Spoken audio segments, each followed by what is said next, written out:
Welcome to Care More, Be Better, a podcast for people like you who care about the social impact of conscious companies and everyday heroes. Hear inspiring stories from those who put people and planet before profit and personal gain. You'll learn how you can make a difference, vote with your dollars, and get involved today. Here's your host, Corinna. Hello, fellow do-gooders and friends. I'm your host, Corinna, a climate and social activist who is passionate about storytelling. My goal with this podcast is to invite you to care a little more so that together we can create a better society, reverse global warming, and regenerate Earth. Today, we're going to talk about healing your body from the inside out, and the basic need for medical advocacy and support when we encounter physical challenges. We'll talk about community and the power of emotional support to actually help us connect with ourselves and heal. To have this discussion today, I am joined by Stephanie A. Wynn. Stephanie was personally impacted by Crohn's disease. She has a very specific impact goal of reaching and supporting 7 million people who are impacted with diseases of the gut. And this isn't her day job, it's her passion. So let's get to know Stephanie. Stephanie, welcome to the show. Thank you so much, Corinna, for having me. I am super excited to be here. Well, I always love interviewing fellow podcasters because you get the setup. We have audio pretty dialed, and I know the conversation will be great today. So as we get started, I would just love for you to tell us a little bit about your story when it goes from being diagnosed with something like Crohn's disease and having to work through and ultimately heal yourself to get to a space where you could be healthy. Yes. Well, definitely. This is just something that you just can't forget, right? So my name is Stephanie A. Wynn, for those who don't know me, and I was diagnosed with Crohn's disease about it's been 3 years now, 3 years ago, and I didn't know that I had Crohn's disease because I thought that every time I would eat something, oh, well, maybe that just doesn't settle with my stomach. I'm not going to eat that again. So I started off with process of eliminating foods. So if it was milk, I would get sick, like my stomach would cramp really bad, or I would take off to the bathroom. And so the urgency started to become more and more I could try to drink some water, and before I could even swallow, I'm taking off to the bathroom. So I knew something was wrong, but more importantly, I knew there was definitely an issue when I started to see blood in the toilet. And so what I decided to do was go and get checked out, get diagnosed, went to get a colonoscopy, and that there is where my life changed. I was diagnosed with Crohn's disease. I was instructed to stay away from anything with a drive-through window. And so I went on this journey of healing, trying to understand what is Crohn's disease. And let me tell you, it has been a journey to say the least. But my goal is why I'm so passionate about helping individuals, specifically women, deal and heal with this issue, because we don't know when we have Crohn's disease. It's a silent condition. And so although you may look normal on the outside, internally, your body is really, really angry, specifically when you're highly inflamed. And so I had to go through nutritionists, dietitians. I had to really learn how to pair my foods, because you shouldn't be eating certain foods with certain foods. Some foods cause more inflammation than others. And so I had to really, really learn what to stay away from. I had to learn that this journey, this journey was bigger than me. And although going through it, I went from 180 pounds and I got all the way down to 112 pounds. And it was really debilitating. I couldn't walk. I couldn't talk. I stopped talking. I just shut down, and I couldn't drive. My parents had to literally take care of me. I was laid off of my corporate job. And so I don't look at it as a bad thing. I just look at it as God was truly saving me. He saved me from that stressful corporate job, because when you go to a job and you literally not just not mentally, but when you're physically sick, when you drive up to this job, there's something wrong. So, my journey started with the diagnosis, but what I did not do, I did not let this diagnosis define who I am. And so my goal is to truly make an impact on women who are in underserved communities, who don't have, maybe they have insurance, but they don't have enough to cover their infusions. I know because I was there. Although I have insurance, but it wasn't enough. I still needed 20% to cover the cost of the infusions. And if you don't have that 20%, the doctors will not allow you to get that infusions. And I think there needs to be a change. I want to change the narrative on that. I truly am passionate about helping people who are diagnosed with inflammatory bowel disease, whether it's Crohn's disease, whether it's colitis. I'm truly passionate about helping them heal from the inside out. One, by helping them, provide them with the money to pay for their medical expenses, and also provide them with nutritionists where they can teach them how to eat the correct way. Because although some food, the healthy food, it doesn't know it's not going to taste good. But if you learn how to pair them, your body will thank you later. So that's that's me in a nutshell, right? That's Yeah. me in a nutshell. Well, Stephanie, I mean, I've worked for a lifetime in the natural health and supplements Mhm. industry, and there are entire companies that have formed on the foundation of supporting people with IBS. Yes. But, I think what's important to note is that, just because a food is healthy doesn't mean it's Mhm. healthy for you. That people Right. have all sorts of concerns around specific foods, Mhm. and food allergies are Mhm. incredibly difficult to diagnose. Mhm. The blood tests that they offer are pretty much only to find out if you will have anaphylactic reaction to a food, Yes. which Mhm. doesn't mean that that food is going to be good for you. Like, I Mhm. physically can't eat broccoli. Broccoli is not a healthy food for Yes. me. I Mhm. can't eat even quinoa, which I Mhm. used to love eating. I used to love eating Mhm. broccoli. I used to love eating Mhm. quinoa. Those things aggravate my system. My body wants to reject them. Mhm. And so I've been on my own little journey there. I also have a 4-year-old who had some digestive issues. And for a Mhm. while, when he was around 2, we had to stop feeding him anything with soy, Mhm. anything with mango, overly acidic foods. Mhm. We took him off milk, we took him off grains, just to let everything calm down and Yes. then reintroduce the foods, because for a while there, he started to react to almost every food he ate. Mhm. There Mhm. was blood in the stool. I mean, this is not fun to talk about, but we Mhm. don't talk about it enough, which is, I think, Right. part of the problem, right? He would Mhm. go from being uber constipated and having bowel movements that look like they came out of an adult man, to, having really, really runny poop and just Mhm. being very uncomfortable, waking up screaming in the middle of the night because his tummy hurt. My Yes. tummy hurts. I'm sick. So we've had to address this on a personal level. I don't Yes. know if it's IBS, neither do doctors, right? Mhm. We don't know if he has other issues. Just Mhm. cut out the dairy, added back grains slowly. He seems okay with those now. We can give him some soy now, but I'm not giving him any like edamame, let's put it that Mhm. way.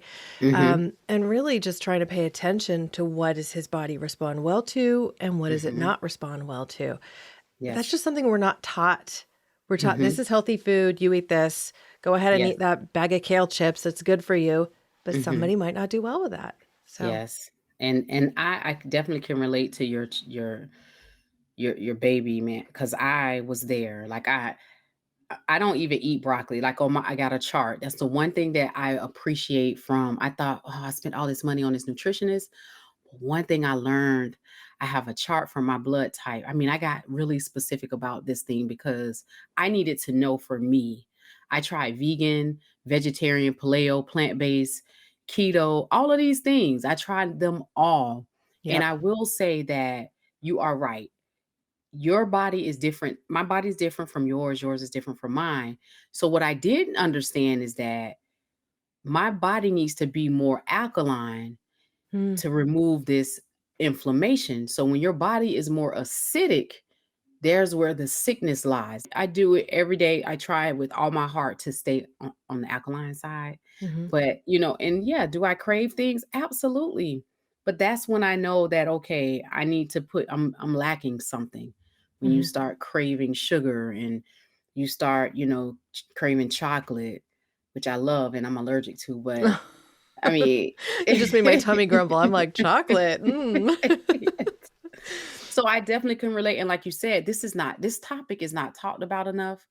And I think there's a lot of people that are suffering in silence because I did for so long because of pride, right?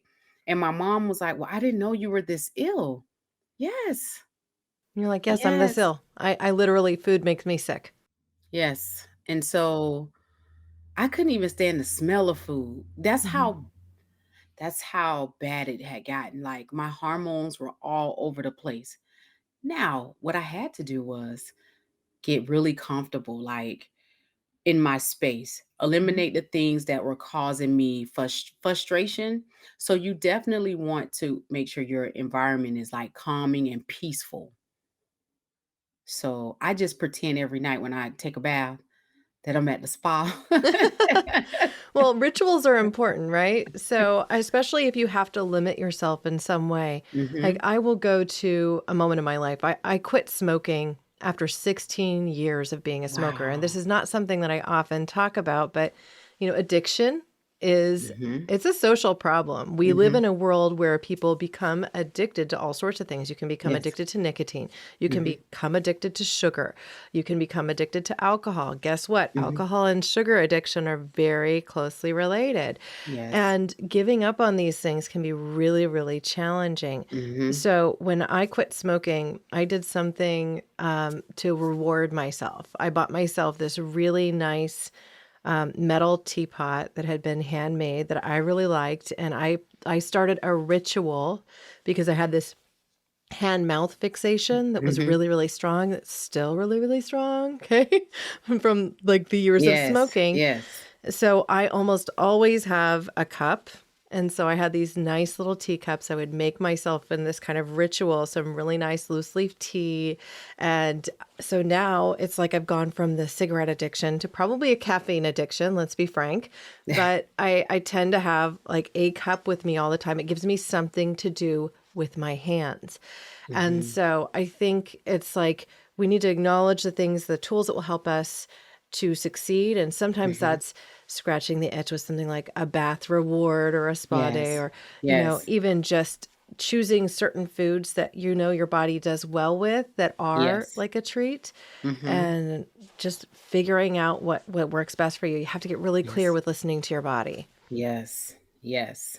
Oh my Yes. God. That is so true. That is so true. But that is good that you have those tools in place because, y- you know, I used to love gourmet food. Like that was my deal. I used to make it. I used to have friends over. I would cook for them. Hmm. They love my dip, my signature dip. They love my salad that I would prepare. But Yeah. I had to learn how in my mind, okay, this is gourmet.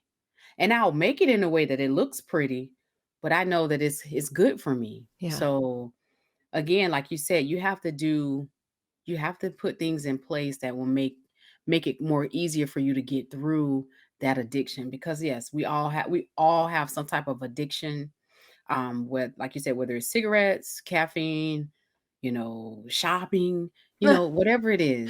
We all Scratching have those had. itches. Yes, yes. You get a thrill from shopping. It's the same sort of thing as Yes. gosh, Yes. all those hormones in our brain, the reward centers, right? So Yes. when you say that you want to help 7 million people, you're looking Mhm. to impact 7 million people. Right. What does that mean to you? Why did you choose that number? Let's talk about that. So seven is the number of completion, right?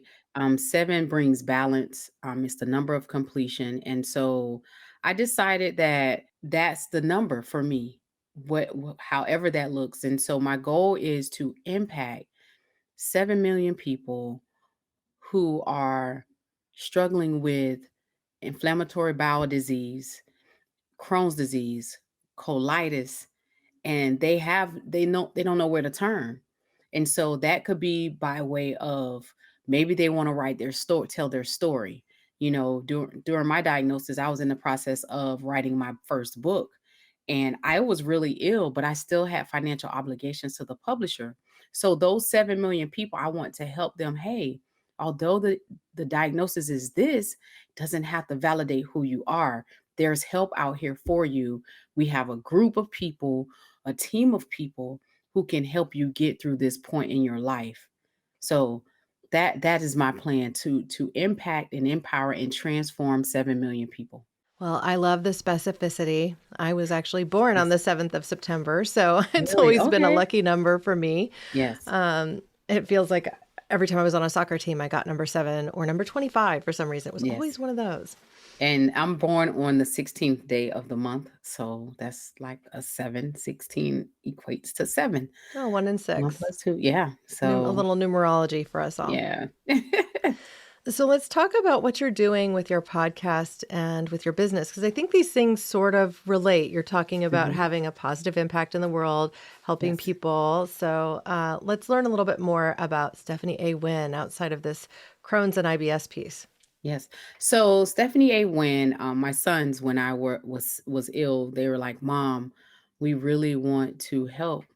We really want to help people go and get the help that they need, but you should promote your book. You have a book. Somebody needs your help. If you were laid off of your job, maybe we could start a business and we can help people, help them, tell their stories. Maybe they can write their books."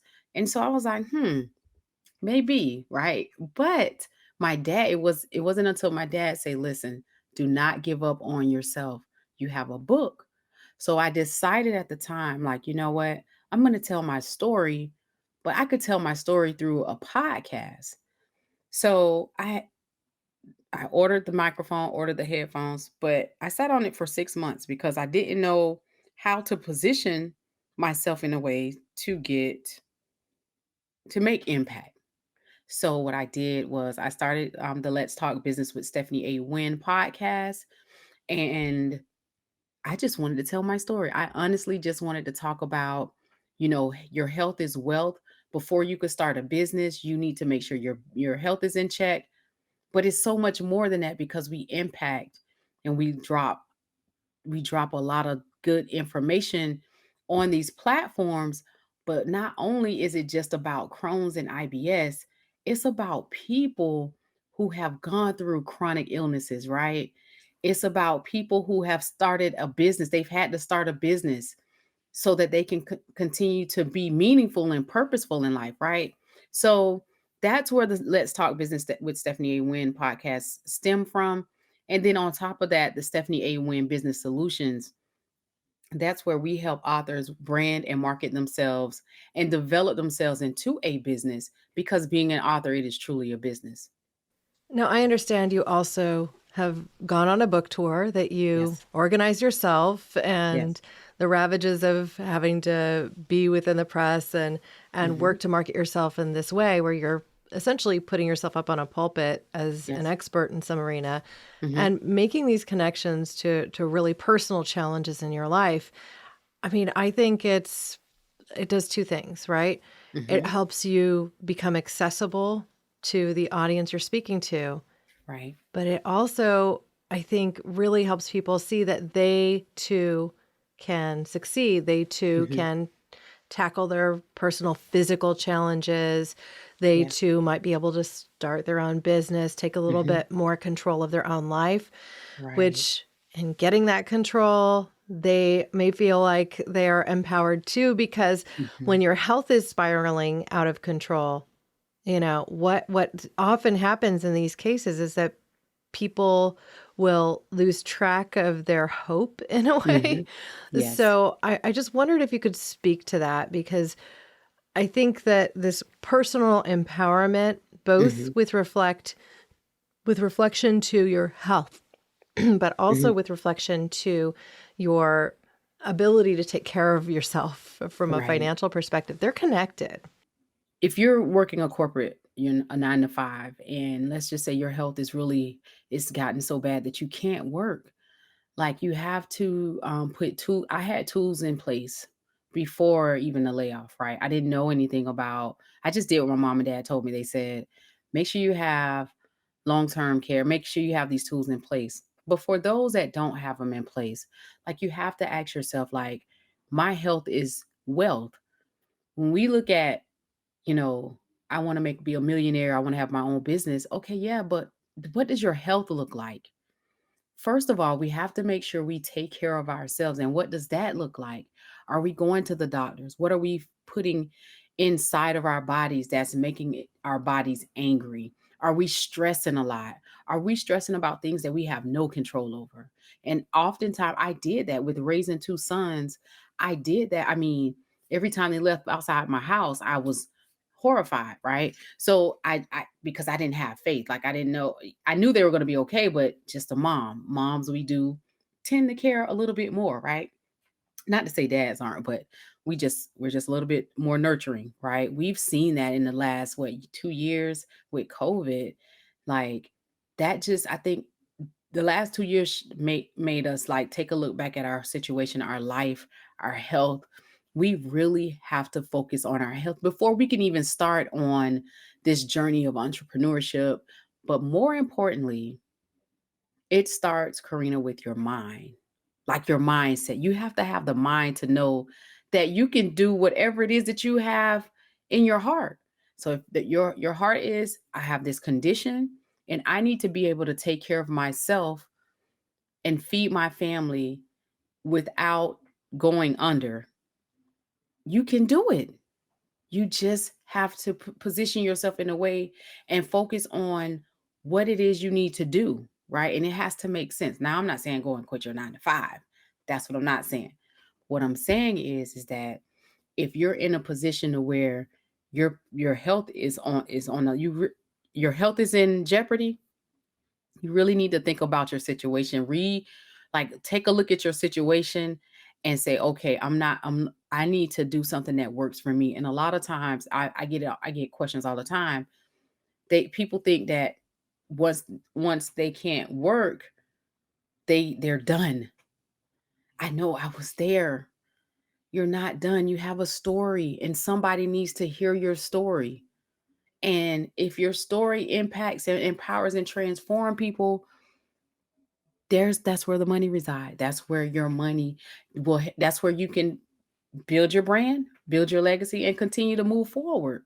So I say, first, it starts with your mind. You got to know that you could do this. Can't be scared. Those two tie in together. Like just first, you have to know where you want to go, where you want to be mentally, right? And sometimes when we're diagnosed with these conditions, like that's all we can think about. We just think about that issue. Well, I think you're tapping into something. The reality is, we're in the midst of what has been termed the Great Resignation, Mm-hmm. where people are choosing what they want to do with their time. And I think partially this does relate to COVID. It's like Mm-hmm. our lives got a little bit more insular.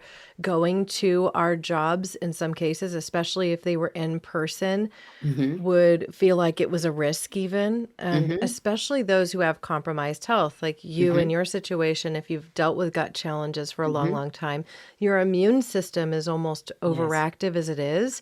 And Mm-hmm. so, you know, going to a grocery store job, something as simple as that, could feel Yes. like you're going to the front lines and putting yourself at risk every day.